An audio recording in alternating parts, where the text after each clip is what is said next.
baay'ina manneen mootummaa labsii 47 dhaalaman manneen jireenya 3751 fi manneen daldalaa 161 qabdi magaalaan Asallaa. Manneen kunniin baay'inaan daandii Asallaa irraa gara Baalee geessu qarqara irratti argamu. Manneen kunniinis turmaatarraa dulloomaniiru, guddina magaalattis qancarsaniiru. Manneen kanneen bocaa fi qabiyyee isaa bakka buusuun misoomaaf oolchuun hawwattummaa fi magariisummaa magaalaa Asallaa ni dabala. Dambii bulchiinsa investimentii lakkoofsa 208 muraa 2012 keewwata 8 keewwata xiqqaa tokko jalatti aangoon abbootii qabeenya dhuunfaa simachuu kan qabu biiroo investimentii fi industirii Oromiyaati. Dambii kanaan alatti hojimaan raawwatamu seera qabeessaa miti. Abbaa qabeenyaa kan jennu abbaa qabeenyaa biyya keessaa haa ta'u, joint venture haa ta'u, FDI haa ta'u, diaspora haa ta'u, guutumaan guututti kan simatamuudhaa qabu sadarkaa biiroo. Ulaagaa labsii fi dambii guuttatanii fedhii investimentii dursaa eenyutu dhiyeeffate jennee adda Samiraa Abdii fi obbo Khalil Aman gaafanne. Akkaataa bu'uura labsii fi qajeelfama dambii irra dhaabbadhe investimentii gaafii koo dhiyeesseetiin ture. Biiroon investimentii gaafii koo erga simatameen booda qaama ilaallatu sadarkaadhaan erga mari'atan booda gara biiroo lafaa guyyaa 4 J8ffaa 2014 gara biiroo lafaatiif naaf barreeffamee jira. Biiroon lafaallee erga gaafii koo xalayaan irraa fudhatan booda isaanis dhimma ilaallatu sadarkaan erga mari'atan booda guyyaa 12 J8ffaa 2014 gara waajjira magaalaa Asallaatiif naa barraa'ee jira. Rakkoon investimentii irra qunnameetiin jedhe magaalaa Asallaa keessatti bara 2012 magaalaan Asallaan simatee ture investimentii irratti jechuudha. Guyyaa san iyyannoo keenya galfannee proposaalii kiyyanarraa fuudhanii gara bulchiinsa magaalaa Asallaatitti haga dabarsaniin booda gara Komishinii Oromiyaa xaaliyaa nu barreessanii ofumaa barreeffatanii nu deemanii dhiirri ol gara Komishinii Oromiyaa warri bulchiinsa magaalaa Asallaa investimentoota jechuudha.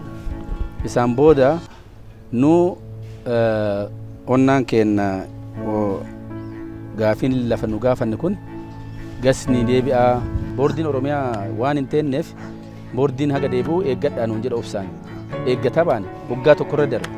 Murtaa'uun koreen investimentii magaalaa murteesse harka isaarra jira. 2012 innumtuu proposal otoo hin dhiyeeffatiin maarra dhaabbatee murteessee magaalli kan jennu nuyis gaafanneerra murteessinee ol argineerra nama 8 faana jedhanii innumtuu immoo murtaa'ee 2012 irraa kaasee amma 2016tti wanti itti deemame tokko illee hin jiru. Anuma Kalilii namni qaamni biraas yoo dhaqee Kalilii kan isaan jedhanii taasise jechuudha. Dambii bulchiinsa investimentii lakkoofsa 208 muraa 2012 caffee mirkanaa'e investimentii waldaa hojii gamtaa intarpiraayizii maayikiroo xixiqqaa fi qonnaan bultootaan alatti abbootii qabeenya dhuunfaa sadarkaa biirootti akka simatamu tumameen yoo ilaallamu kan obbo Khalil Amaan jedhan hojmaatan eegganne murtii qaboo yaa'ii koree investimentii magaalaa Asallaa obbo Khalil Amaan naaf murtaa'e jedhu dambii bara 2012 yoo sakattaanu akka obbo Khalil Amaan jedhan investimentiin dhuunfaa kan simatamu magaalaa Asallaatti osoo hin taane biiroo investimentii fi industirii Oromiyaatti. Saayit pilaaniin hojjetameef ulaagaa kamiin akka hojjetameef hin beekamu. Investeroota gara magaalaatti fiduun hawwii keenya cimaa ture. Kanaaf warra biiroo wajjin dubbanne. Warra biiroo wajjin dubbannee haga bara 2013tti xalayaan tokkochi gubbaadhaan nu barraa'ee jiru. Haga bara 2013tti. Qoradhaa jedhamee investara tokkoof xalayaan gubbarraa barraa'ee jiru. Memorandum of understanding da walbannaa jidduu keenya biiroo nu jidduu jiruuni hojimaata malee hojimaata miti walbannaadhaan biiroo wajjin dubbanna qaama aangoo xalaa nu barreessuu qabu wajjin dubbanneeti Intaa simadhaa nu jedhama. seeraa sun. Hojimaata. Hojimaata. Baay'ee hojimaata eeggatee dubbachuu hin danda'u. Akka itti aanaan waajjira bulchiinsaa fi itti fayyadama lafa magaalaa Asallaa obbo Ganamoo Naga'u jedhanitti hojiin simannaa abbootii qabeenya dhuunfaa dambii bara 2012 jiruun biiroo aangoo xalayaa nuuf barreessuu qabu waliin wal hubannaan hojjetamaa ture jedhan dambii jiruun wal faallesseera. Gaafiin obbo Kaliil yeroo simatamu hojimaata eeggachuu qaba. Kunis hin taane.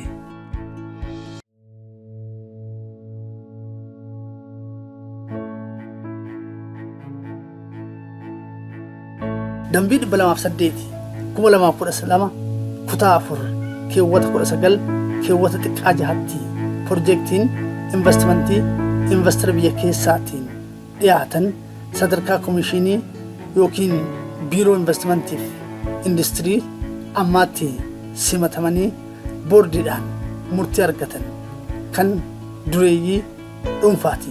Bu'uura dambii 208 2012 keewwata 11tiin xiinxalli piroojeektii investimentii ulaagaa calallii darbee erga guuttatee xiinxallamee kan madaalamu bu'a qabeessummaa ulaagaalee keewwata kanaa keewwata xiqqaa 2 jalatti dhiyaataniin tarraa'aniin hojiirra oola. Abbaan qabeenyaa kan simatamu biiroo irratti malee godinaa fi magaalaa aanaa irratti miti jechuudha. Bara 2012 illee. Eeyyee. Xalayaan biiroo kanaas barraa'u ta'ee biiroo lafaatii barraa'u Mr. Waayidhaaf Mr. Eeksiidhaaf lafa akkasii kennaa jedhamee hin barraa'u. Akka dambii 208 muraa 2012 kutaa 4 keewwata 19 keewwata xiqqaa 6tti piroojeektiin investimentii investara biyya keessaatiin sadarkaa komishinii investimentii Oromiyaa biiroo investimentii Oromiyaa ammaatti simatamanii boordiidhaan murtii argatan kan dureeyyii dhuunfaati. Dambii 208 muraa 2012 keewwata 11tiin xiinxala piroojeektii investimentii ulaagaa calallii darbee erga guuttatee xiinxallamee kan madaalamu bu'a qabeessummaa isaa ulaagaalee keewwata kanaa keewwata xiqqaa 2 jalatti tarraa'aniin hojiirra ooluu qaba. Xalayaan qophii lafaa gara biiroo lafaatti barraa'a jechuudha. Asitti ga xiinxalamee bu'a qabeessummaan isaa itti amanamee booddee piroojeektii akkasii simannee jirra. Karaa keessaniin lafti qophaa'e XY koordineetii lafichaa beekamee komii falmii kan hin qabne karaa keessaniin mirkanaa'ee yookiin qaama aangoo qabu sadarkaa magaalattis ta'ee sadarkaa godinaattis ta'ee sadarkaa aanaatti qaama aangoo qabu miinitiin qabamee yookiin qaboo yaa'ii qabamee saayit pilaaniin qophaa'ee eega dhufee booddee boorditti dhiyaatee boorditti mirkanaa'ee jechuudha. Akka labsii lakkoofsa 249 muraa 2015 fooyya'ee bahee fi dambii labsii kanaa raawwachiisuuf bahee lakkoofsa 208 muraa 2012tti dureeyyiin investimentii barbaadan fedhii qaban naannootti erga dhiyeeffataniin gosti piroojeektii yookiin hojiin isaanii adda bahee xiinxallamee lafti akka qophaa'u biiroo lafaatiif xalayaan barreeffama. Biiroon lafaatis xalayaa seera qabeessaan caasaa lafaa magaalaatiif barreessa. Kun hojimaata sirrii biiroo investimentii fi industirii Oromiyaa fi biiroo lafaa Oromiyaati. Saayit pilaaniin Kaliil Amaan gaafa qoratamu xalayaa kamiin akka ajajame ragaan arganne. Kan adde Samiraa Abdii ammoo adeemsa seeraa eeggatee xalayaan barreeffamee fi waajjira lafaa magaalaa Asallaa dhaqqabe. Itti gaafatamaa waajjira lafaa magaalaa Asallaa duraanii obbo Dirribaa Dhaabaa fi kantiibaa magaalaa Asallaa duraanii obbo Gazzaalii Ashuutiin qajeelfamee fi garee qophii lafaa dhaqqabe. Barreeffama sanirratti dhaabbadhee xalayaa sanirratti kallattiidhaan magaalaa Asallaa kantiibaaf kennee kantiibaan akka gaafii isiidhaan haa qoratamu haa dhiyaatu ka jedhu itti gaafatamaa waajjira lafaatiif naa qajeelchee waajjirri lafaallee qophii lafaatiif naa qajeelchee qophiin lafaa maandisoota naa ramadee hanga yeroo nu qoranneetti saayit pilaaniin adde Samiraa Abdiitiif hojjetame tuttuqqaa kamirraayyuu bilisaa lafa jedhame kanarra gaafiin wayiituu hin turre lafti gaafii qabu baankii lafaa galaa kan nu ajajeesi qaama baankii lafaa bulchuu kan jedhan ogeeyyii waajjira bulchiinsaa fi itti fayyadama lafaa magaalaa Asallaa adde Gannati Dabalee fi adde Yaalam Zawud Abbabaati. Komii qabaachuusaa komii irra jiraachuu wanti beeknu tokko illee hin jiru. Maaliif yeroo sammuu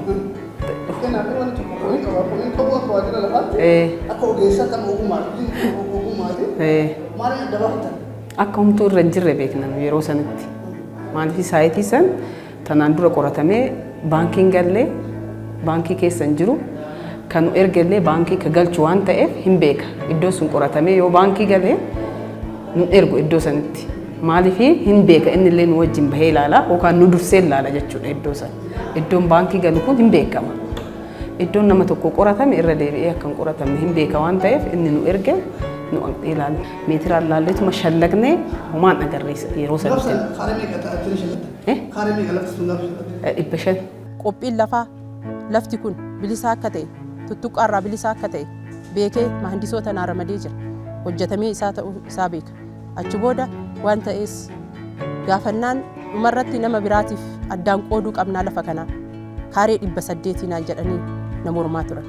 Kaaree 800 immoo lafti qabatamaan hin jiru. Xalaa isin dhiyeeffatte bu'uura godhanneeti gaafiin kun garuu eessarratti bakka kana kan jedhu kanaa miti wanni xalaa isiillee investi gochuudhaaf humna qabaachuu nu dhiyeessite achirra dhaabanneet dhimma isii kana xalaa isii kanaan qajeelcheef jira.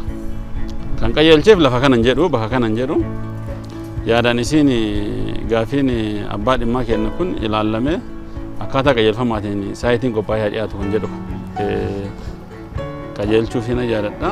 Hagan kana qoradhutti oduu saayitii isaa jiraate oduu xalaan isaa jiraate kanan qoradhu overlaappii qorachuu waan nama gaafachiisa jechuudha. Ogeessi illee hin qoratu. Ogeessa iyyuu baay'ee ragaan haga argamutti hin argamnetti overlaappii miti waan ta'eef dirqisiisee kan qorachiise ana. Kana jechuudha. Maaliif karaa seeratiin dhufee xalaa qabdi waan ta'eef xalaa sanatti qajeelchinee kan kennisiiseef ana. Hagan gaafa kan dhiyeessutti ragaasaa argachuu hin dandeenye. Manni mootummaa balbala 7 qabu. Labsii 47 dhaalame kun bal'ina kaaree meetira 500 irra jira. Tajaajila mana qinxaaboo adda addaatiif oolaara. Gatii kiraa mana kanaas ji'a ji'aan mana qopheessaa magaalaa Asallaatiif gala. Adde Samiira Abdii ammoo dukkaana tokko kireeffatanii keessatti hojjetaaru. Seera qabeessaan biyya alaa deemee iqaamaa harkaan waggaa 5 haaromsaa ka jiraadhaa tiin ture. Jijjiirama 2010 waamicha mootummaan nu taasiseef iqaamaa waggaa 5 qabu san haaromsee osoo waggaa takkallee osoo ittiin fayyadamiin ragaan ni jira agarsiisuu danda'a. Daaspooraa Oromiyaa irratti galmaa'ee laayisansiin qaba. Dhufee kantiibaan yeroo sanii magaalaa Asallaa jirtu dubartii turte. Haala naa mijeessitee mana akka argadhu gurmaa'ee fudhachuu waan qabuuf haala naa mijeessitee gurmaa'ee fudhadhee jira. Manicha sanis mootummaa jijjiirama qabatamaan waan argeef dubartootaaf ilaalcha gaarii nu jajjabeessaa waan jiraniif dhufee ida'amuu kaaffee jedhee taappeellaa gubbaaf jalaa maxxansee magaalaa sanii irratti hojjechaa ture. Lafti kun manni kun mana gaannooti mootummaati. Mootummaati. Mana mootummaati. Mana mootummaa kana keessatti itti fayyadamaa jiran baay'ee community farmers achi keessa kan ilaaltanii jiraatan jedha. Kanaaf mana kana kiraas kenninee ishiinis immoo achi keessatti maaxumaa fudhattee keessa jirti. Isti lagammaa maaxadhaan mana san keessa bola tokko qabatteetu gara bola 6 7 qaba mana jechuudha. Bola tokko ishiitti maaxadhaan keessa jira. Bola tokko community police keessa mannoo farmaasii keessa jira. Farmaasii uummataa jechuun mana qoricha uummataa achi keessa qaba. Manni kun mana mootummaati mana lafa jiru yookaan immoo akkasii miti. Kanaaf komii kana dhiisati dura jechuudha akka hoogganaa tokkootti isin lachuun lafa kana hin barbaanna. Tokko baankii isin keessatti kennu silent no an uummataati baankiin keenya bakka argachuu qaba isa kennan duras propose ta'ee jira waan ta'eef atis lafa duwwaa oo barbaadde sii kennan misoomsi atis oo barbaadde misoomsi. Haati qabeenyaa kuni ani haadha qabeenyaati himaaxaan inni ijaarramee hojjechaa jira garuu ani diyaaspooraadha abbaa qabeenyaa kamiyyuu qixxaachuu nan danda'a dorgomuu nan danda'a akka himaaxaatti advaanteejii naagotan sana dhiisan barbaadu an akka abbaa qabeenyattis simatamuu qabaa yoo jette akka diyaaspooraatti yoo dhufte lakkii ati diyaaspooraa miti ati himaaxaadhaa sadarkaa himaaxaatti keessummaa'uu qabda inni hin deebisnuun because ulaagaan iseetti cima saayit pilaanii obbo Kaliil Amaaniif hojjetame xalayaa ka'umsaa qabaachuu argachuu dhabnus manneen cinaa dukkaanaa kanaa jiran itti dabalanii kaaree meetira 800 irratti hojjetame argineerra dhugummaa isaatis gaafanneerra. Ragaani saayit pilaanii eenyu addee qamariyaa turte investimentii magaalaa Sallaa yeroo ani onnaa galfadhu iyyannoo fi onnaa galfannu projektii galfannu ishee ture nurraa ka fuuteetti shamsee jedhanii jira lafarra ka hojjetu shamseetti nu qajeelfama nu goote waan ni jennu shamseen immoo gara ijoollee saayitii hojjettutti dabarse ijoolleen immoo saayitii qopheessaniiti gara murtii kaabineetti dhiyaatan sani isarra dhiyeessan kaaree meetirii kan wajjin jechuudha qarshii nuu kafaltanaan jedhaniiti qarshii 600 fi qarshii 600 fi 282 saantiba 60 na kafalchiisan. Boordi investimentii Oromiyaatiin erga mirkanaa'ee booda mallaqa kana kafaluu hati qabdu. Abbaan qabeenyummaa hankee egaa boordiin mirkaneessee booda abbaan qabeenyummaa hankee mirkanaa. Kanaan hin beeku kanaa miti. Ani ka beeku bare kafaltiin seeraan kafalnaan jedhan malee ofii nuumnaan dhiibuu fi odoo ta'e asirrattuu kunuu naan kennamu ragaan. Ragaan bare kafale hujimaata isaanii ta'uu danda'a malee ani wanni beeku hin qabu. Kafaliin naan jedhaniin kafale. Sila adeemsa investimentii tokko abbaa qabeenyaadha sila ta'eef irrasii akka qoratamuuf xalaan gadi dhufee koreen investimentii immoo lafa sana irratti qorannoo saasa waajjirri lafaa saayitii hojjete sana booda immoo koree investimentiitti dhiyaatee akka ol mirkanaa'uuf ol deema ture. Amma kan Kaliil gaaffiin isaa naannoo sana jiru xalaan irrasii gadi dhufe hin arganne dhugaa jechuuf jechuudha.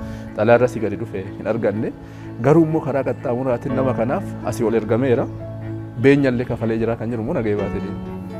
Sila beenya namni tokko durumaa kan qoratamuu qabu deemuu qabu xalaan irrasii gadi filatee qoratachuu qaba ture xalaa sun gadi hin dhufne asii immoo ol ergameera ergamee oduu mirkanaa'ee gadi hin deebiin immoo beenya kafaleera. Sila beenyas kan kafaluu qabu dursa maaltu dhufuu qaba irrasii mirkanaa'ee gad deemuu qaba ture. Ogeessota waajjira lafaa magaalaa Asallaa bara 2012 saayit pilaanii Kaliil Amaaniif hojjetan keessaa tashoomaa asirratti gaafanne saayit pilaanii akka hojjennu ajajamneeti yeroo sana gaafiin investimentii dureeyyii dhuunfaa sadarkaa magaalaatti waajjira investimentiitiif dhiyaatee hojjenna. Ragaan waajjira investimentii jira nuun jedhani. Pilaanii hojjetamu adeemsa hin qaba'ee garuu yeroo Kaliilii hojjetamu nama 8 asitti bara 2012 simannaan asitti gaggeeffamaa ture. Yoo simannaan asitti gaggeeffamu waajjira investimentiidhaan simataman abbaa qabeenyaa jedhamanii isarratti hundaa'eeti maaltu nuu dhiyaate propozaal waajjira investimentiitti dhiyaate laallameeti saayit pilaaniin haa hojjetamu jedhamee propozaal isarratti qajeelee dhufe. Eenyutu garaan fide waajjira investimentiiti. Akkuma dhufee maal ta'e saayitiin kun haa qoratamu jedhamee obbo Kaliilii fi nammeen hafan sanniin waliin hojjetameeti eessa deebi'ee gara waajjira investimentiitti deebi'e. Akka ogeessi waajjira bulchiinsaa fi itti fayyadama lafa magaalaa Asallaa obbo Tashoomaa asirratti himanitti xalayaa gaafii saayit pilaanii obbo Kaliil Amaan iyyannoo isaanii irratti qajeelfamee hojjetame kan itti aanaa itti gaafatamaa waajjira bulchiinsaa fi itti fayyadama lafa magaalaa Asallaa obbo Ganamoo Nagoo jedhan ammoo ragaan mana galmee jira jedhaniis hin arganne. Walumaa galatti xalayaa ka'umsaa tokko malee iyyannoo abbaa dhimmaatti qajeelchanii saayit pilaanii hojjechuun dogoggora sanuu ammoo iyyannoon itti qajeelfame jedhamus waajjira keessaa haftee jiraachuu dhabuun. Yeroo magaalaa Asallaa boordiin taa'uu didee yeroo hundanuun jedhanii boordiin taa'uu didee maaliif jedheetiin dhaqee gaafadhe. Eenyu maqaan kennaaniin Abiyalu Kaliil Amaan jedhama. Na laala ennaan yoo laalu foonnaan kenna taa'ee jira. Faayiliin kenna onna qabu yaa'iin kunniin achi taa'ee jira. Onna Oromiyaa Investimentii Biiroo taa'eera. Kanaafuu dhimmi bareedonnaan kun jijjiirameera. Seerri kun jijjiirameeti. Seera si jijjiiradhuuti. Saniin booda asii gadi si xaaliyaa barreessinaa naan jedhan. Eeshi jedhee. Seera kamitti jijjiiratu? Seerri jijjiiramee dura investimentiin dakasii ol barraahaa ture. Osuma onnan investimentiin keessan waraqaan as jiru seerri jijjiirameera. Seerri jijjiirame waan ta'eef hirii gadi haasini barraahu naan jedhan.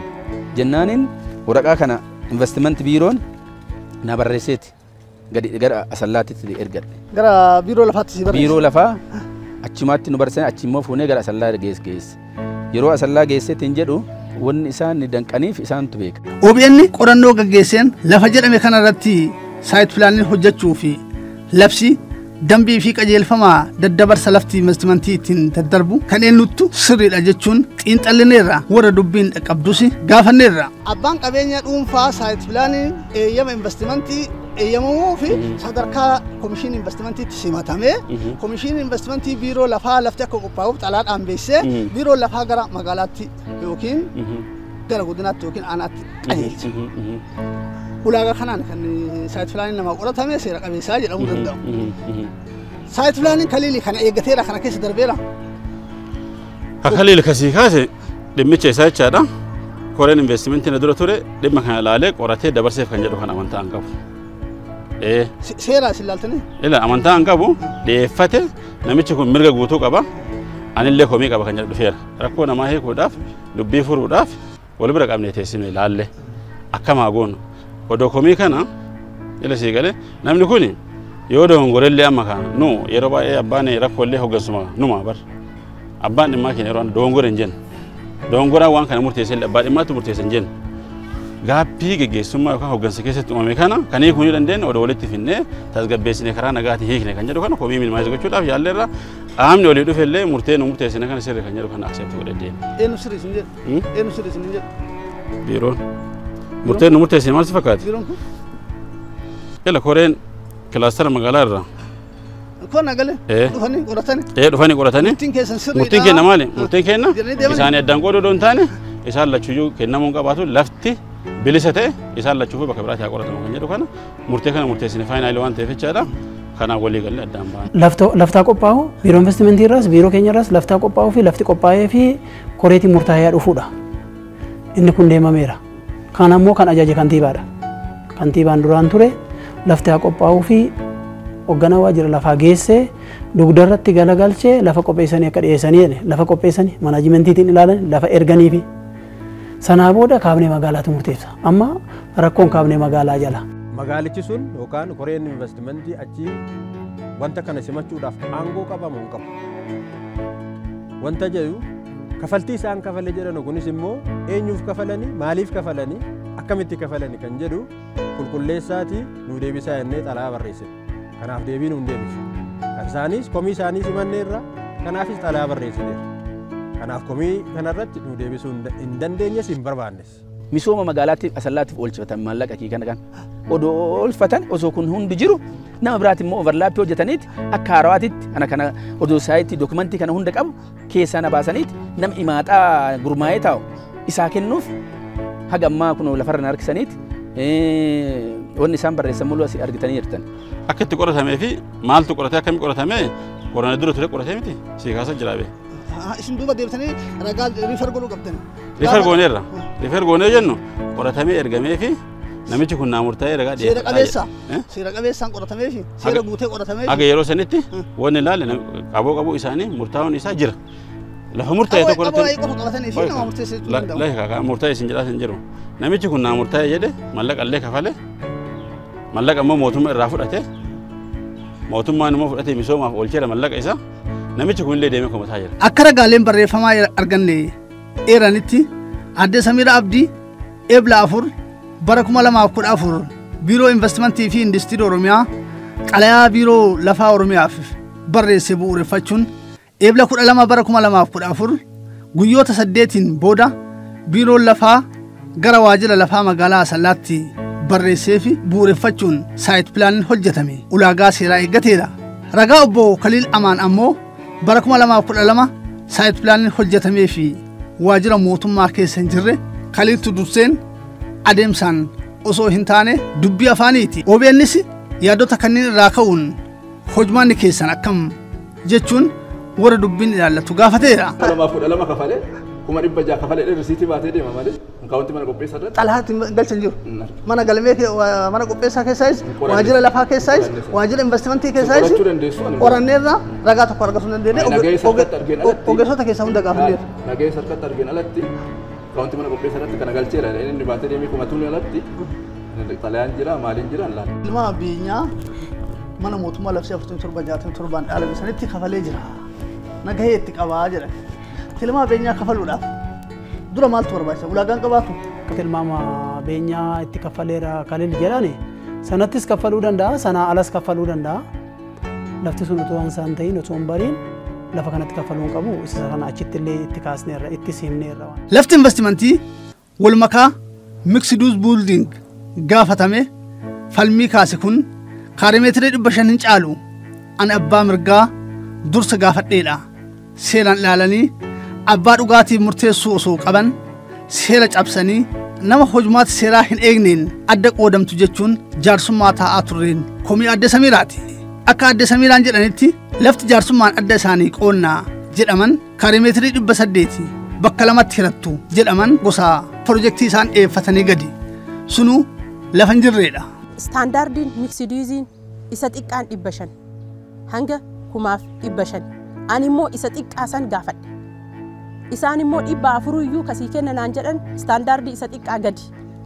Kanaafuu achitti deemee kufaa ta'aa jennaan gaafannaan homaa kufaan ta'uu 500 illee goonee erguu dandeenya. Biiroon lafaa homaa hin laaluu fudhatee qofa dabarsaa waan nuti jenne. Silaa ka ta'uu qabu haqa laaluu qabdanii ture. Haqa laallee jaarsummaa teettanii jaarsummaadhaan jidduutti lamaanitti jala lamachuu araarsinaadha. Jala lachinuu wal dhabuun barbaadanii jechuudha. Lafti manneen gandaa walitti aanee jira. Kunis mana mootummaatiimi. Duubaan illee manneen jireenyaa kaka'uun jiran kaafanna. Karaan cuftanii daandii jira. Saayit filaanii daandii jira. Hin cufamu. Saayit filaanii daandii jira. Hin cufamu. Saayit filaanii. Amma illee deebitee ilaaluun neetta. Oromiyaan baasee irratti. Sani ani baay'ee konfiirmi godheera. Faayinaalee jecha biras ga'ee saayitii isaallee ilaaleera. Daandiin gara bitaatti jiru achumaan ol ba'u jira. Daandii san duubaan immoo manneen mana kana duubara jiru manneen gara 6-7 jira. Manneen mootummaa. Daandiin jiru jidduu san. Daandiin hin jira. Daandiin alatti jechaadha. Isaayyuu miti bar lafa kana jecha kaaree meetira 800 jiru kan ammoo daandii biraatu baasnee 800 argan. Kan Samiiraa kaaree meetira 500. Kan Kaliil kaaree meetira 800. Maal jedhama lafti kaaree meetira 800 kun naannoo sanitti mana gandaa manneen gandaa duuba jiru yoo itti makame malee kaaree meetira 800 hin jiru jennee qabdi Samiiraan. Anis ilaalee daandiin qal'oon jirti. Jechaan yeroo jedhani daandii sanallee balleessinee lamatti isiniif qoonnaa kan jedhu sana utuma daandiin sun badee manni nama dhuunfaa duubaa badee kaaree 800 ta'u lafti sun. Saayit pilaanii irratti hojjetamee overlaappii jedhamee kan bara 2012 adeemsa eeggateera xalayaan ittiin ajajame waajjira keessan jira jennee itti aanaa itti gaafatamaa waajjira bulchiinsaa fi itti fayyadama lafaa obbo Ganamoo Nagawoo fi itti gaafatamtuu waajjira investimentii fi industirii magaalaa Asallaa addee Raadiyaa Bunsuraa gaafanneerra. Waajjira investimentii gara keessan kabarreessi. Fakkeenyaaf investimentii bira jiraa jedhama. Investimentii bira osoo kattaan hin jiru wanna akka jedhamu. Koo isaan gaafachuu hin dandeenye sen. Gaafannu hin jiru jedhama isin bira jiraa jedhama. Isin bira argannaa. Laaluu hin dandeenya mana galmee seennee. Mana galmee seennee laaluu hin dandeenya. Ammas taa'ee hin jiru jedhee dubbachuu hin danda'u. Sakatta'uu hin dandeenya. I'm ready. Waajjira lafaa waajjira investimentii jiraa jedha. Waajjira lafaa waajjira investimentii. Nu bira hin jiru saayit filaanii qoradhaa jedhanii xalayaa waajjira investimentii nutti barreessee achirraa kaanee qorannee egaa saayit filaanii qorannee booda akkuma jedhuun waajjira investimentiitiif kennine waan akka nu bira hin jiru waa'ee Kaliilii wal ilaallatu jedhanii yaada isaanii nu kennanidha. Waa'ee isaa wal ilaallatu as hin jiru sirri. Protokoolee kanarra waa'ee investimentii Kaliilii Amaan asirratti barraa'ee waajjira lafaatiif Injiru rooti jiraatee maal adiba? ergamee Lakkoofsa pirootokoolii kanaan irra gahee xalayaa baasee sii kennas keessa doo jiraate. Hin barbaade hin taane. Gaafii abbaa qabeenya irratti qajeelchanii saayit pilaaniin hojjetame seera qabeessa ta'uu danda'a gaafii jettuu fi yaada murtee hordoftoota kennaaf dhiisnee ragaa obbo Kaliil Amaan mana galmee waajjira lafaa fi investimentii keessaa sakattaaneen arganne. Samiira kana hore ya Kaliil Amaan 2014 ነው የተገኘው ደብዳቤ የ2014 ሳይት ተሰራና ደብዳቤ ተገኘ የ2014 የ2012 ደግሞ ለጊዜው አጣን ፋይሊ ኦቦ Kaliil Amaan ragaa isaa guutuu gudhaan guututti sakattaanee waajjira lafaa bulchiinsa magaalaa Asallaa keessaa argachuu hin dandeenye. Dhimma investimentiin ol qabatu dhimmoota seerotaan ol qabatu qajeelfamootaan ol qabatu hundi isaatu suduuda seeraa qabateeti kan hojjetamu. Anamma abbaa dhimmaati. Annama biiroo keessa hojjetu miti. ani isaantu karaa kana muduu na deemsise malee yookiin an dhuunfaa kiyyaanoon ani akka suuqitti deemee bitadhu miti. Karaa isaan deemnaan jedhan takkatti nan bifne nagamma ammallee ittuma deemaa jira. Karaa isaan deemanaan jedhan ka ammallee sirrii ta'uudhamu maaliin beekama. See'usan bara sirrii jedhee hojii deemna bara. Achi hojimaan jijjiirameen amma dhiyoo kana himan malee anaa miti ani hin beeku.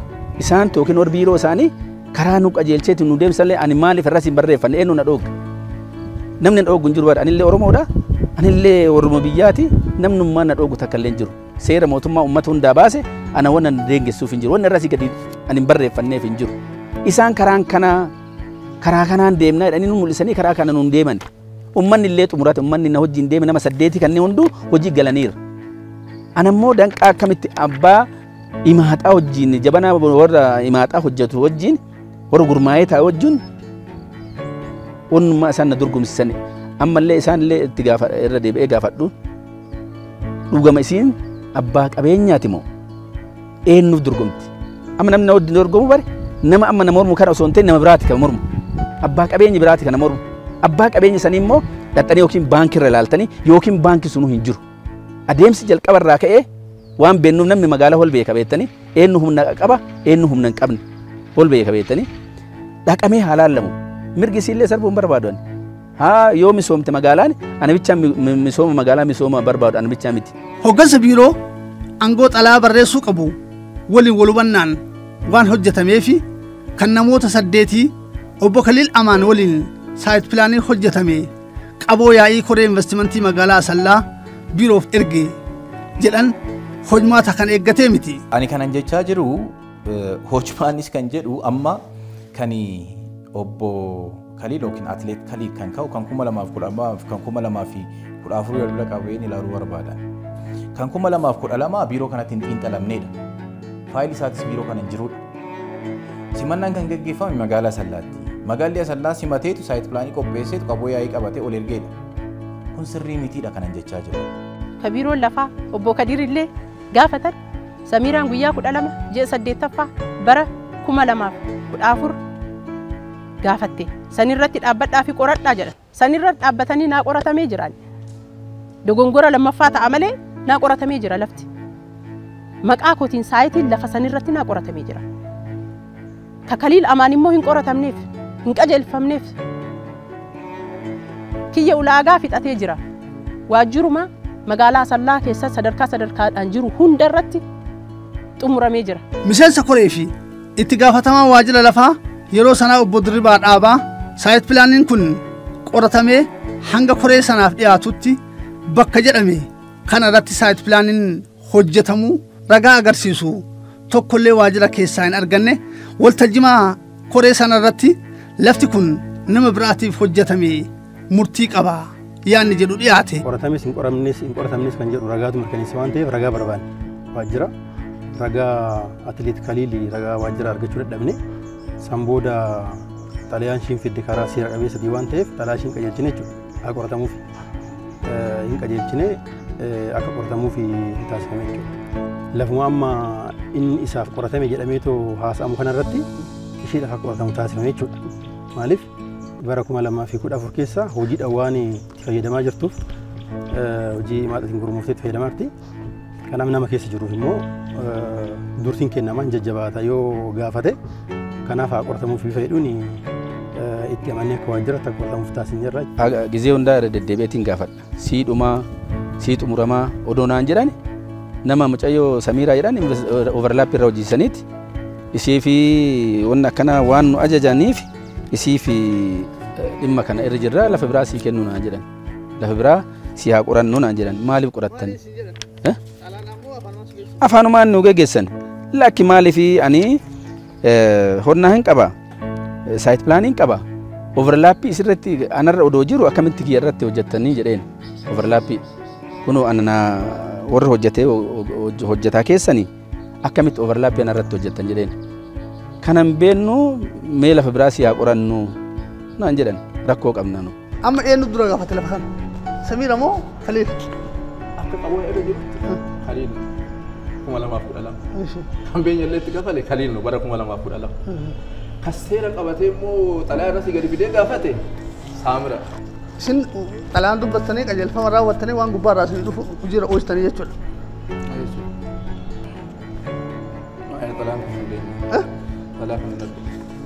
Sanuma kama isin tokko of keessaa dubbiftanii jechuudha. Namman kaliili fi saamiraa ol qabsiisanii naa erga ani isin jedhee xalaan akkasii biran ga'e. Kana jechuun barakamedha. Kana jechuun an kaliil barakam jedha. bara 2000 gaafa 24 9,2014. An kaliil qaboo irra hin jiru 2012. Anaan qabadhee rusi sun hanan beekun jechuudha. Xalaa biraas hin argine dhimma kaliil. Kan saamiraa 2014. Xalaa ishee sargeera xalaatiin qabdishiin. Koreen investimentii magaalaa Asallaa waltajjii sana irratti ragaa seera qabeessa ilaalanii murtii kennuu osoo qaban haa turu jedhanii bira darbuun hojmaataa miti. Bara 2012 keessa simannaan abbootii qabeenya dhuunfaa sadarkaa magaalaatti gaggeeffama. Koree investimentii obbo Kaliil Amaanii fi bara 2012 murteessee saayit pilaan hojjetame tilmaama beenyaa lafa sanaa irratti kaffaleera yaanni jedhu hojmaata seeraa hin eegganne. Kanaaf agarsiistuun qaboo yaa'ii koree investimentii magaalaa Asallaa Kaliil Amaan dabalatee namoota 8 fi murtee kan dabarse adoolessa 8 bara 2012 erga dambiin lakkoofsa 208 muraa 2012 fulbaana 7 bahee ji'oota 10 lakkoofsiiseen booda murtee darbeedha. Murteen kun ammoo murtee dogoggoraati. Xalayaan amma Kaliil ergasanii fide suni kana dursa waan ta'eef keessa jirti waan ta'eef fudhatama hin argatu. Kan dura murtaa'e santu gufuu nuti ta'ee isin jechaan jira. Kan dura murtaa'e sun inni kufuu qaba. Kan maallaqni kafalame sun deebi'uu qabaata. Achi keessatti saayitiin qoratamee fi isiidhaaf dhiyaate saayitii komii qabu. Komii in essence tanaan dura saayitii sun hooggansa yookaan koree investimentii dura ture. Walakkaan isaanii ammas miseensa koree investimentii yeroo an hoogganu kan ta'an saayitiin kun qoratamee dhiyaatu saayitiin kun nama biraatii qoratamu achumarratti waltajjii sana irra ka'e. Waltajjii sana irra kaanaan kanaaf egaa saayitiin kun tanaan dura nama biraatii qoratame warruma achi keessa jiru nu kaase jechaadha. Warri koree boordi investimentii tanaan dura kantiibaan dura ture wajjin koree ta'ee yeroo hojjetaatiin ture warri ajandaa san keessa beeku achuma koree ta'ee hojii waan tuufeef achi nu kaasan. Erga naa qoratameen booda saayitichi koreedhaaf dhiyaatee walii qabaan kantiibaa ta'ee guyyaa 4 ji'a 1ffaa 2015 naa murteessaniitiin bakkuma isaan naa murteessan guyyuma san baga gammaddee kanaan jedhanis guyyuma wal fakkaataa sa'aatii wal fakkaataa kantiibaanis itti gaafatamaa waajjira lafaas koreen achi keessallee jirtu bilbilaanis teekistiinis naan jedhaa turan. Anis galatoomaa jedhee qaboo naannooftu harkaan barraa'ee gara waajjira lafaa Oromiyaatiif biiroo lafaatiif deemu naa kennaa jedhee yommuu gaafadhu kan namoota 17 qofa keessaa erganii kiyya keessaa hambisan. Amma Samiiraan intarastiin garaagaraa waan irra jiruu fi haqatii jedhamee jettee bootti. Intarastiin garaagaraa gaafa qaboo yaa'ii qabattan 04 01 2015 hooggansi kee tokko si milkaa'ee jira baga gammaddee uleedhaan waltuu malee homaan hafnee yoo jedhuun gazaalii namoota taansee daqiiqaa muraasan booda du'a argii jedhee barreesseef. Qabna ragaa. Maal jechuun hangal? Amma maaliin kanaa wal qabata? Abbaan miseejii ergeef jira. Jecha maaliin kanaa wal qabata? Du'a argii heettee ergitee maaliin kanaa wal qabata? Maaliif ergeef du'a argitee? Yaadadhu jechuu kiyya yaadadhu yoo jedhallee immoo kanaa wal qabataa fi qabatu isaa naannoo shuuf. OBN'if yaada dhiyeeffachuun aarsaa nama kafalchiisa. Akkam. Akkas jettee ergiteef miseejii. OBN'if yaadni dhiyeessite gatii si kafalchiisaa dafii kaasii. Akkas jette kabiraa maal si fakkaate? Osoo bifa kanaan deeggaraatiin jirru an Oromoo waan hin taaneef na dhiibanii kan jedhu miidiyaa biraatiin intarviidhaan nu dhufan. An Oromoo illee Amaara illee Tigree illee hidhatii miti. Abbaa dhimmaa yoo keessummeessu. Miidiyaas ta'e miidiyaa miti bar dabalte. OBN'if yaada hankee dhiyeessite. Gatii si kafalchiisaa jedha dafii kaasi. Enggak amma dhufte maal gaafata jirtaa mire atis gaafata jirtaa mire abduu dabbar baga madde milkooftee jirtaa jedhanii jira. Waltajjii isa irra teettee waltajjii isa irra odoo hin bayini ergiteef uleedhaan waltumuu malee homaa nuuf hin hafne baga gammaddee si milkaa'eeraa baga milkooftee jetteen erga gabaabaadhaan siidhaaf ergite. Kana jechuun qaboo yaa'ii sana irratti waltajjii horee investimentii bulchiinsa magaalaa Asallaa irratti murtaa'eef jira Samiiraadhaaf jechuudha. Sirriidha akka seensiin ani barreessetti sirriidha. Maaltu duuba deebisee? Murtoo murtaa'e isin jechaan jiru murtiidhaaf akka dhiyaatu kana qabannidha. Murtiidhaaf akka dhiyaatu waliigallee turre. Eega waliigallee booda warra achi keessa jiran warri miseensa boordii yeroo kaliil mallatteessan namni lama hin jiru. Qaboo yoo barbaannu kan isaallee argine. Waadaa galtee ka jedhee barreesse gaafuma murteessee san innillee waan biraa gaafachaa ture. Waan san dinnaan maallaqatti jijjiirate. Maallaqa san waadaa galtee ka jaan jedhu maallaqa sanii guyyaa sanis maallaqa kenneefii jira gaaf murtaa'e san. Hanga bayan booda maallaqa kenneefii jira. Dubartiidha homaa gochuu hin dandeenye. Yoo ani deemu ofumaa isaatiin as na waamanii yoo an didu maqaa na balleessanii isin nama akkanaati jedhanii maqaa adda addaa kan hin qabneefa kan hin yaadneefaa narratti kaa'an. Kanaafuu maallaqa kennaatiin ture. Isa qofaatii miti sadarkaa jiruun waajjirarraa maallaqa narraa fudhachaatiin ture. Tokko tokkotti na dabarfata. Fudhatee bar tokko naan raawwatu bar tokkotti na dabarfata. Irraa fudhu sanis garatti himu garatti iyyadhuun dhabe. Baga gammaddee baga milkooftee ulee waltumuu malee homaan hafnee siif murtaa'ee ega jedhee booda waadaa seentee naxib jedha. Maal jettee? Waadaa san waan raawwatuu diddee fi waan jalaa qabda natti fakkaata. Lakki.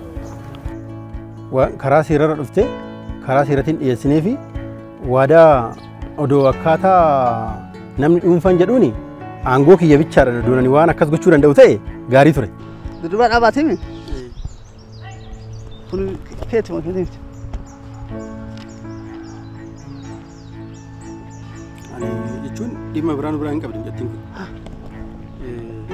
Dhimma sanii wal qabatee kanan barreessu ta'uu danda'a. Kan kanaa illee wal qabatee. Waadaa seenteedha. Milkoofteertaa baga gammaddee ulee waltumuu malee homaan hafne waadaa seentee gara jedheet tuqaa godhe. Bilbilaanis waliin kominikeet gootaniirtan. Qormaanni nama mudachuu malaa yeroodhaaf malee guyyaa shaniin booda si murtaa'ee ol dabraa. Kana tokko shakkii tokko hin qabaatin ulaagaa deeggaran saditu jiraa jedha. Dubartummaan keetiin dursa argattaa jedha. Keessatti hojjechaa jirtaa dursa argattaa jedha. Xalayaa seera qabeessa qabdaa dursa argattaa jedha. Sababa sadii afuriin ani waa dhaba lafa kana dhugaa kiyya na jalaa dho'isaa jiran. Tokkoffaa waan dubartii ta'eef. Lammaffaa maqaa ida'amuu jedhuun moggaafadheen waan hojjechaatiin jiruuf. Maaliifi ida'amuu jedhin nuti siin jedhee naan jedhan akkanatti dhaga'amu akka abdadhee dhufeetti jijjiirama akkan hojjanneetti na taasisaa jiran. Sadaffaa immoo ragaa sobaa fudhuu harkaan qabadhu ragaa sobaa ka qajeelfamni na ajajne ka saayitii sobaa ka qilleensa irratti hojjetame san fudhuu naan jedhan san dideen ka dhugaa naa kennaa dhagaafiin kiyya. Afuraffaa immoo biiroo deemee ani qaama ilaallatu yoo deemee gaafadhe maaliif deemtee abbaan fedhee haa ta'u ka biyya bulchus haa ta'u ka oromiyaa bulchus haa ta'u namni tokko siin kennu yoo si kennine illee nuyi yoo si dhorge illee ni jedhanii aga ammaa akkasumatti jiran. Kanaafuu fala dhabe. Saayit pilaaniin kaarimeetirii 800 kaliil amaaneef hojjetame daandii cufee hojjetame hoggansi magaalaa Asallaa bulchaa jiruu fi bulchaa ture waan quba qabu hin fakkaatu. Koreen investimentii obbo Gazaalii Hashuutiin walitti qabame fulbaana 4 bara 2014 dambii bulchiinsa investimentii naannoo Oromiyaa lakkoofsa 208 muraa 2012 fulbaana 7 bahee hojiirra jiru quba waan qabu hin fakkaatu yookiin seera bahee hin beekani ta'e jedhamee adda samiirraa deddeebisuu fi kan godhame nama jechisiisa. Biiroo garaa xalaan biiroon keenya gahuu hin danda'u. Akkamitti? Kuni foormaatiidha. Xalaa kana sirriitti olaalte namoonni qoratameef guyyaa achii dhufe guyyaa itti murtii argate maqaa namaa kan hundaatu asirratti guunu. Kuni foormaatiin qophaa'ee ta'a. Bayii goonee qabannetti boordiitti dhiyeessina. Yoo boordiin kun boordii dhiyaataan jedhu biiroo lafaa Oromiyaatiif jedha. Biiroo lafaa Oromiyaatiif jechuun xalaan kun already biiroo lafaatiif ergamee jira jechuudha. Hin ergame. Xalaa qopheessanii eeguun hojumaa ta'a garuu? Eeguu miti qabannee boordii bira deemna. Walitti qabaan kantiibaa boordii waan ta'eef. Adde Samiira Abdii jedha asirratti. Musaa Tulaanidha. Adde Samiira Abdii jedha. Jedha. Ayinoo hin beekan. Kun haga biirootti.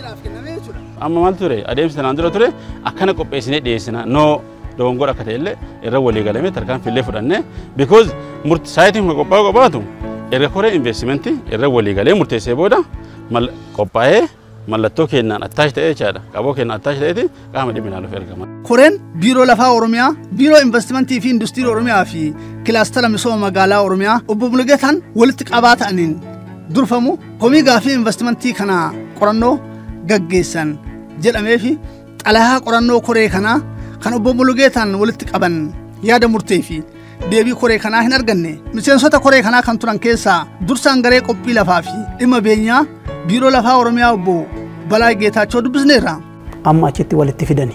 Kaliilis gaafateera, Samiiraanis gaafatteetti jedhanii xalaa barreessanii jennaan. Kanarraan kaane tokkoon Samiiraan duraan mana sana keessatti karaa barbaadesaa ta'u keessa jirti.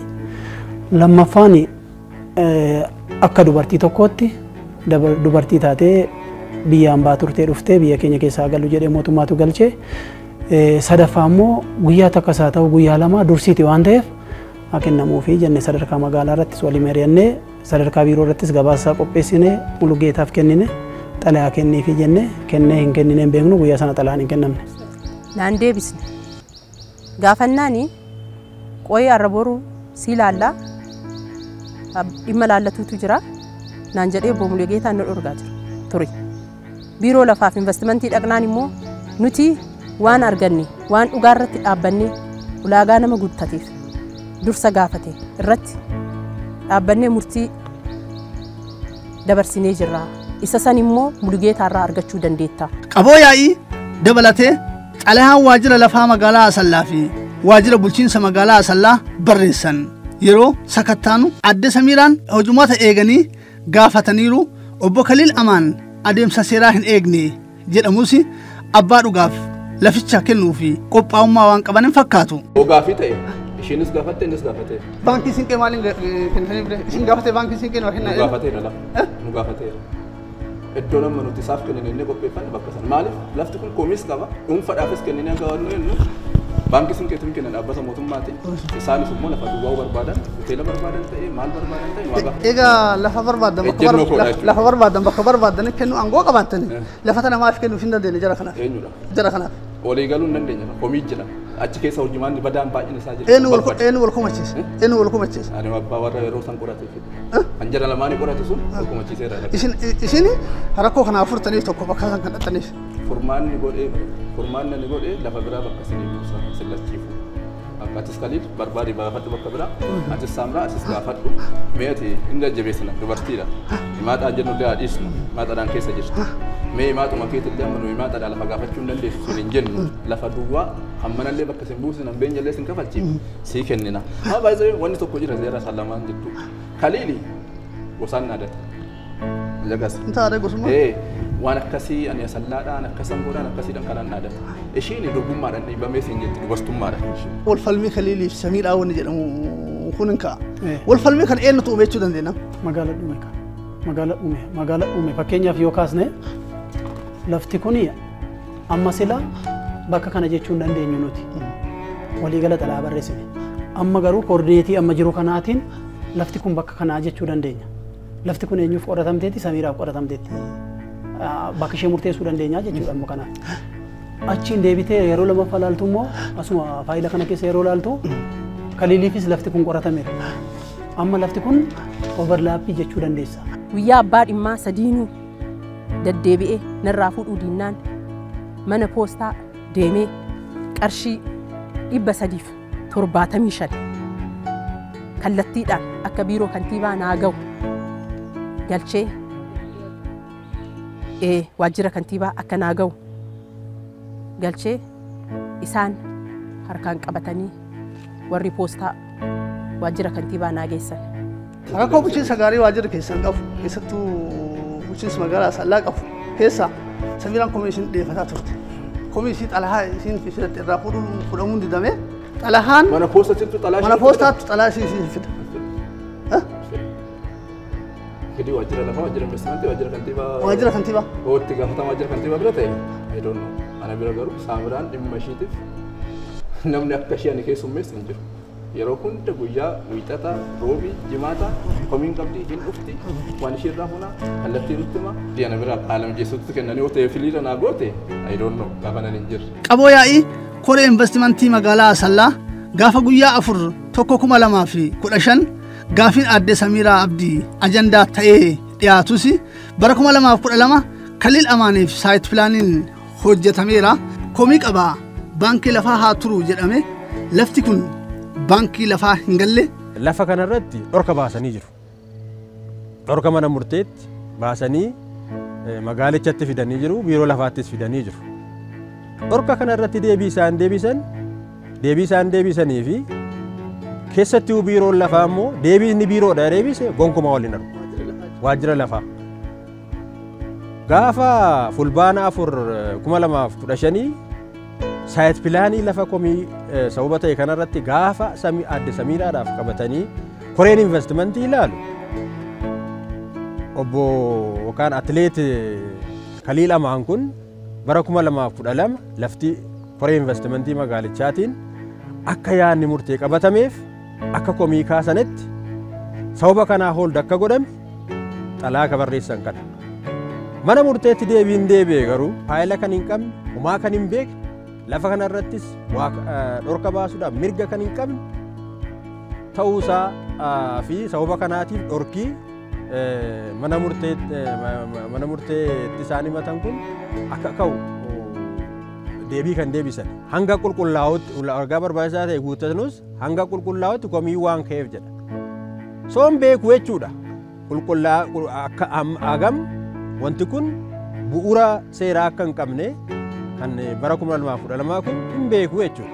Haaluma wal fakkaatuun xalayaa kana keessatti obbo Kaliil Amaanii fi bara 2012 lafti koree investimentii murtaa'e jedhamu lafti kun haala kamiin akka qophaa'e biiroon akka hin beekne simannaan isaanis hojmaata investarrii tokko ittiin simatamu hin eegganne qaama aangoo qabuun hin simatamne qaama piroojeektii xiinxalluu fi aangoo qabuun hin xiinxallamne jedhamee barraa'ee fi deebii kennuu dhabuun hojmaataaf bitamuu diduu agarsiisa. Gaafa magaalli nuti barreessinu magaalli deebiin deebisne. Pirezidaantiif itti waamamni isaaniidha. Isaan malee nuun ajajuudha kan isaan baay'een isaanii kan isaan jedhani. Kallattiin biiroo keenya kan nuti ajajuu dandeenyu. Biiroon keenya immoo hojmaata cabse tokko illee hin qabu. Lafa qopheesseefii jira. Kantiibaan magaalaa koree isaa walitti qabee isheef hin murteessine lafa qophaa'e kanarratti. Xalayaa biiroon lafaa murtii seera qabeessa kennitanii deebii guyyaa 5 keessatti biiroof akka ergitan jedhame dhiisanii akka kantiibaa magaalaa Asallaa obbo Simee Tsaggaayee jedhan xalayaan biiroo irraa nu dhaqqabe guyyoota muraasa keessatti Kaliil dhorkaa mana murtii irraa fidee dhufe dubbiin jettu dhugaa hin fakkaattu.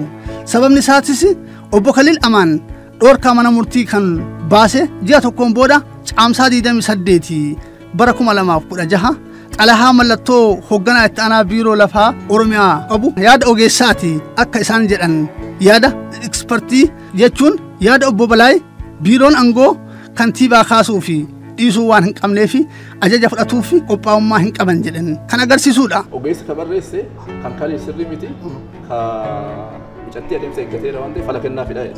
Gaafa kana ta'u immoo jidduudhaan amma mana murtii sun dhufnaan deebii kana kenniniiti.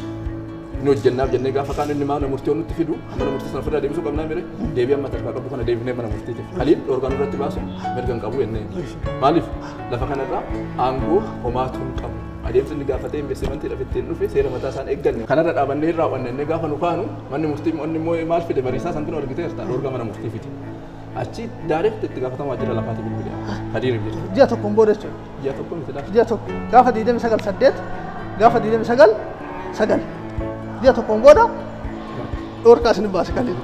Kantiibaan magaalaa Asallaa obbo Simeel Tsaggaayee xalayaa biiroo lafaa Oromiyaa caamsaa 28 2016 barreeffamee fi deebii kennuu osoo qaban garagalcha biiroo lafaa Oromiyaatii fi biiroo investimentii fi industirii Oromiyaatiif gochuun caamsaa 23 bara 2016 adde Samiraa Abdiitii fi atileet Kaliil Amaanii fi barreessanis hojmaata sirriin fakkaatu. Xalayaan isa lammaffaa sun seera qabeessa qaboon duraan hambistanis deeggarsa seeraa waan hin qabneef akka ergitan guyyaa 5 keessatti ka jedhu qabxii 5 namicha obbo Kaliilillee kana waliin dorgomaa jiran sababa isaanillee kiyyallee ragaa seeraa akka hin qabne tuqanii qabxii 6 keessatti guyyaa 5 keessatti akka deebisan gaafatan. Gaaf 23 ji'a 9 bara 2016 naaf barreesse kallattiidha.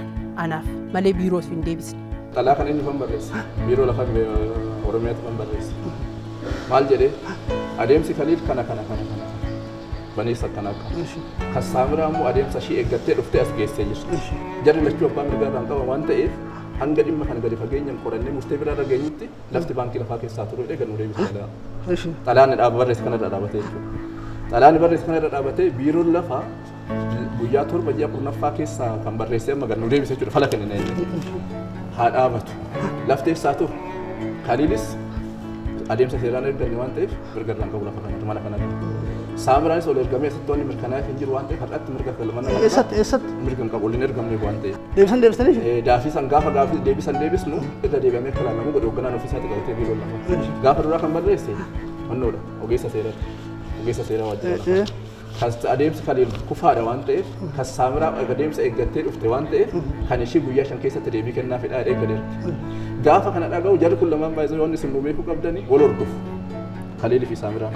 Gaafa Saamiraan biiroo dhaqxu ishiin isin dhaqa.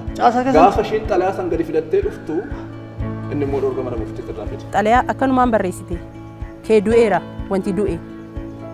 Kanaafuu homaa siin gochuu hin dandeenyu naan jedha. Waan du'e jedhiitiin naa deebisi xalayicha jedheen. Waanuma du'e jedhiitiin akkasuma jedhiitiin naa deebisi. Biiroo si gaafate. Xalayaan barreesse kana irra dhaabatee biiroon lafaa guyyaa 7 ji'a 9ffaa keessaa kan barreessee amma ganuu deebisee jechuudha fala kennina inni. Haa dhaabatu lafti eessaa turu Kaliilis adeemsa seeraan eegganne waan ta'eef mirga irraan qabu lafa kanatti mana kanatti. Inni bara 2012 kuni akka inni bu'uura seeraa hin qabne kan hubattu atileetiin kun piroojeektii proposaalii isaanii qopheeffatanii biiroo investimentiitti dhiyeeffatanii turan. Sanaan booda dhiyeeffatanii isaaniifis lafti kaarameetirii 800 akka qophaa'uuf biiroon investimentii biiroo lafaa gaafate biiroon lafaas gaafa 24 ji'a 9/2014 magaalaa Asallaatti lafti akka qophaa'uuf gadi barreessee ture. Soo kun dudduubba Samiiraati jechuudha. Kan sii ji'a 8ffaa keessa kan isaa ji'a 9ffaa keessa. Kana jechuun maal agarsiisa? Inni bara 2012 kuni bu'uura seeraa kan hin qabne ta'uusaa atileetiin kun gara biiroo investimentiitti dhiyeeffachuun isaanii isaanuun beeku jechuudha akka inni bu'uura seeraa hin qabne. Otoo bu'uura seeraa qabaate isuma sanatti dhufee seera qabata ta'a. Maallaqa kenneetiin jira. Garuu hoteela koottuu naan jedhan san hin deemne magaalaa Adaamaa koottuu naan jedhan san hin deemne isatu xiiqii keessa isaan galchee dhugaa kiyya na jalaa dhoysuuf yaalii godhaa jiran malee rakkoo seeraa qajeelfama takka osoo hin eeggatin kan itti deeme hin jiru. Caasaan naannoo keessanii isaan jiru intarastii addaa Samiraa irraa akka waan qabuutti Samiraa komii dhiyeessitu. An qabaatu jiraachuu danda'a. An qabaatu jiraachuu. Isin dabalatee? An hin qabu. Hin qabu. Isin dabalatee? Maal jechuudha? Obbo Simeen Samiraa magaalaatti maali Adaamaatti maali waamuu barbaachisa? Maaliin qabu bayyitudha. Maaliin bayyitudha? Lafti kan jirtu Asallaadha. Adaamaatti waamuu maaliif isin barbaachisa? Laal amma immoo amalli ishiin qabdu tokko keessa. Bigar maal? Waan ishiin qabdu keessa Samira irratti kan jibbe jechuudha. Keessa'u biirootti dhuftu sa'aatii malatti dhuftu. Bakka ati jirtu hordoftee eessa jirta nan dhufaa seen jetti. Wanni akkasii suni yeroo baay'ee dogongorsiisuudha wanni ishiin deemtu jirti. Maqaa balleessuudha wanni ishiin deemtu jirti. Kantiibaa durallee akkasuma maqaa balleessaa turte. Waajjira lafaallee akkasuma maqaa balleessaa turte. Kantiibaan amma jiru. Anas fixa ji'a torba bakka takka deemtee komii kee hin dhiyeessine duraallee kokkomatteetiin maqaa hin qabne si baasaa jiranii nun dhageettu nun jedhaa jiran hin deemin naan jedhaa na tursiisee Adaamaa koottu kanaan jedheetiin guyyaa Uhudiidhaan bilbila irraan kaasne teekistii barreesse teekistii san arginee teekistii deebiseef ka deebisus ani asallaan jira amma hin dhaqqaba Adaamaan jira ni dhuftaa sitti tolaa naan jedhe amma dhuftaa sitti tolaa naan jedhe jennaan ani asallaan jira amma dhaqqabaa moo jedheen deebiseef bilbilallee yoo irraa kaasee waan hin taane yoo hin dubbadhee xiiqii keessa namatti galuu danda'a jedhee dhiisee teekistii immoo arginaan san deebiseef achi boodallee dhiifama bilbila keessan hin argine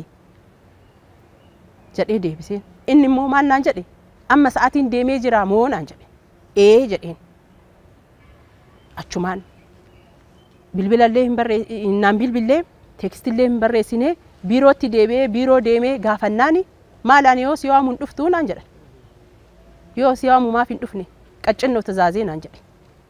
Duwwaa sagal diidama 38 92 58 bilbila keessa nimi. Sinfaanne barka. Miseenyi kun bilbila kanaan barraa'e. Hin dhufaa ittee bilbilte baay'isoo waltajjii irratti. Adaamaa jira nammaa sitti tolee dhuftaa jedhee. Adaamaa jira waan ta'eef. Baay'isoo oduu Adaamallee hin jiraatin. Ragaa qabduun dhufaa jechuusi. Adaamallee oduu hin jiraatin. Ragaa qabduun dhufaa jechuusi. Adaamallee osoo hin jiraatin sababa ishiin barbaadu waan ta'eef Adaamaa jira jechuu ni danda'a. Maaliif haalli ishii sitti deemtu sirrii miti waan ta'eef. Haalli ishii sitti hin deemtu sirrii miti waan ta'eef jalaa dheessaa turan dhugaa dubbachuuf jechuudha. Jayyootaan dheessan ture. Haalli ishii si dogongorsiisuudhaaf maqaa si balleessuudhaaf ragaa sirratti qabachuudhaaf deemtu sheemnu. Adaamaa jira sitti tolaa dhuftaa jedha. Kana eenyu barreesse? Nan dhufaa jetti. Obbo Simeetu barreessee jechuudha. Nan dhufaa jetti. Ilaalaam eessa jirtan nan dhufaa jennaan Adaamaa irraa sitti tolaa dhufta Adaamaadhaa jedhee Adaamaa irraa waan jedheen garuu osoo dhuma jira yeroo sanatti jechuudha. Umrii kiyyatti gaaf na dhaga'ame guyyaa sanii jechuun haqa qaburratti qaccintizaazii san maaf raawwachuu dideetiin fedhii isaatiif jedhee qaccintizaazii jechuu isaatiin akka dubartii tokkootti. Xalahaa lafti gosa piroojeektii kanaaf ta'u qoratamee haa qophaa'u jechuun biiroo lafaa Oromiyaa adde Samiira Abdiitii fi Eebla 12 bara 2014 barreesse ka'umsaa godhatanii saayit pilaaniin hojjetame bakkichi Samiiraaf qophaa'u agarsiisa. Hojmaata seeraa eeggachuu baatus obbo Khalil Amaanis bara 2012 saayit pilaaniin hojjetameera. Lafichi kan adde Samiiraati moo kan obbo Khalil ta'a laata nama jechisiisa. Kan kana hundaan ga'e immoo bulchiisa magaalaa sanaati. Otuu duraan dursee eenyuuf mala jedhee qoratee akkuma nama murteetti deebii kana kennee jiraate sadarkaa kanaan ga'u. Jarreen lamman kunis akkanatti rakkatan abbootiin qabeenyaa lamman kun. Kanaaf sanarratti hundoofnee nuti tokko ejjennoon keenya inni tokkoffaa hojmaanni badaan naannoo kanatti raawwatee jira. Eenyuun haa ta'u jalqabaa qabee. Kantiibaa amma jiru kana qofa miti. Sanaan duraas turees biiroo lafa waajjira lafa achi jiru wal qabatus wanti raawwate jira. Tangible wanti evidensii ofirraa qabna jechuudha. Kun qoratamuu qaba. Itti deemnas immoo.